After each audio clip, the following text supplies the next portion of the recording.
ചിലതൊക്കെ തുറന്ന് നീ നോക്കത്തുള്ളൂ. ചിലതൊക്കെ തുറന്ന് നീ കാണണമെങ്കിൽ അബ്രഹാം തന്നിവിടെ തുരുത്തിയിലെ വെള്ളം തീരണം. ഇല്ലെങ്കിൽ ഇത് ഇത്തിരി ഊറ്റി ഊറ്റി കുടിച്ചു കൊണ്ട് നടക്കും. അത് തീർന്നാലേ തമ്പുരാൻ തുറന്ന്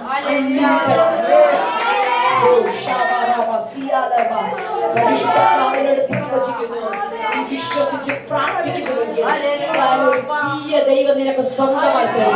യേശുവിന്റെ നാമത്തിൽ ഈ കരത്തിനകത്തേക്ക് അതിനെ വിളിച്ച് ഞാൻ വരുത്തുകയാ. യേശുവിന്റെ നാമത്തിൽ ഈ കരത്തിനകത്ത് അത് ഞാൻ വിളിച്ചു വരുത്തുകയാ. യേശുവിന്റെ നാമത്തിൽ ഈ കരത്തിനകത്ത് ഞാൻ അത് വിളിച്ചു